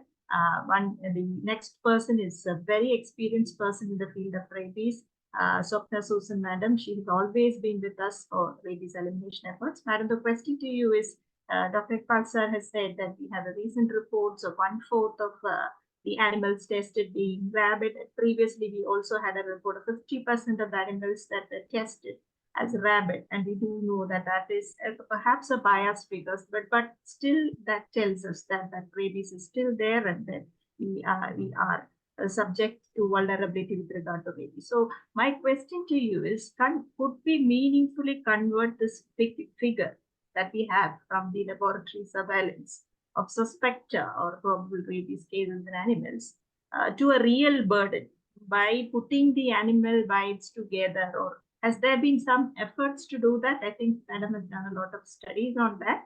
And a combined surveillance mechanism. We're talking about the integrated bite case management, even the put in there. So will some things like that help to capture the real burden? In fact, when we have around 20 to 25 maybe cases of human rabies, we know that there are more than 600 reported cases of animals dying of rabies, which in fact is also a concern to us with regard to the animal welfare and One Health strategy. So could you enlighten us on that? And the second question to you is like, you have worked a great deal with the diagnosis of rabies. And in Kerala, what do you think the way forward, what the next steps in improving the diagnosis of rabies? Thank you, Dr. Sinia. Am I audible? Yeah, ma'am, very much. Thank you. At the outset, I would like to thank the organizers for giving this chance to participate in this great event. I will combine the question and answer for the lack of time, I know. Actually, coming to the rabies burden in Kerala, we all know that animal rabies is grossly underreported. Not only in India, all over the world it is like that, especially in the developing country. Actually, we don't have a very structured surveillance system in our country, animal rabies surveillance system in our country. But in our state, we are far ahead in the case based on laboratory-based surveillance. We have about 7 laboratories, 5 under Animal Husbandry Department and 2 under Veterinary University. So, laboratory-based surveillance system of Kerala can be cited as the best in the country. But this 600 number you mentioned is the laboratory confirmed animal rabies cases annual data. That is actually the occurrence data. We cannot, we know it is not a prevalence. We cannot say it's a prevalence. It's an occurrence data, because we know in animal rabies diagnosis, there are so many challenges. First of all, it is a postmortem based diagnosis. Brain is the sample. So in the field, opening the skull and collecting the brain is a very challenging or risky part. Nobody will attempt, and we do not recommend also. Of course, there are many minimal invasive procedures, but that is also a bit skilled. So all this discourage people from going for laboratory confirmation. Laboratory confirmation of rabies. So it is difficult to assess the true animal rabies burden in the state based on laboratory data alone. That will be a biased assessment. But of course, it is a reflection of what is happening in the field, and the data we can use for the studying the trend of animal rabies on long-term basis, because our Palod lab and is almost more than 20 years. We have data, so that can be used. But about the rabies status in the animals, big labs get rabies in all types of animals, dogs, cats, livestock animals, then wild canines, and occasionally then spillover infection in other animals like horses, then pigs, even elephants, rabbits. So it's very clear that rabies is very prevalent in our state, and it is reported from throughout the state. There is no district we can say it is free of rabies. But there are some hotspots in the district where the laboratories are situated, reports will be more. That is a biased sampling. And about the newspaper report you mentioned, actually it is the journalist has misinterpreted the data and gave an impression that about 1/4 of the animals are rabies infected. It's only a test positivity percentage. That too 4 months data of a single lab. So it is we cannot conclude it as it's a reduction or increase in the animal rabies trend. Then, as you suggested, we need to improve a lot on animal rabies surveillance. And the first step should be the animal rabies should become notifiable or a reportable disease. Then only people will be serious about reporting the cases. And also, as you suggested, a combined surveillance system between animal sector and the human sector will be most ideal. And not the animal bite in humans alone. Animal bite in animals can, or veterinary patient can also be pulled into the system, because we have the data. The data will be available at the clinical institution. Animal husbandry department can easily trap the data. It can be used as a proxy too. And also, because of the difficulties in the diagnosis, we need to decentralize our diagnostic system with the field sample collection, for the field sample collection, and also for use of more of rapid test and all. Actually, now there is a approach is there is a tendency for separating labs for animal rabies and labs for human rabies. It should, in my opinion, should not be the approach. All should be One Health laboratories where all sectors, animal husbandry or forest department or human sector, all can use of the facilities. Without authentic data, we will never know where we are standing and how far we are reached. There is only 6 more years left now to reach the deadline 2030. It's really scary thinking about it. And also, actually, we know everything about rabies. We know the virus, the pathogenesis, then very good intervention strategies, but we are failing in controlling it. What is lacking is actually the unity or the One Health approach. So in short, the sustained collective efforts from all corners is the key. And also we should see that this enthusiasm and the momentum should not go down after September. Every year during September, we have so much of enthusiasm. We should maintain it. That's all. Thank you. Yes, madam. Hopefully, we will sustain the efforts and the enthusiasm with a lot of teamwork and dedication. Hopefully, we'll reach there, madam. Let's try. Anyway, thanks very much. And we had actually one panelist from the local self-government. She could have explained very much on the waste management and other efforts, but because Madam Ummu Salma is sick, so she has told us that she was not able to join. We have a very important person, a last panelist. In fact, thank you very much, Dr. Advos, for waiting all along. We have all the participants still there on the delayed to come to you. So, Dr. Advos, thank you for joining us. And I think there's a different time there.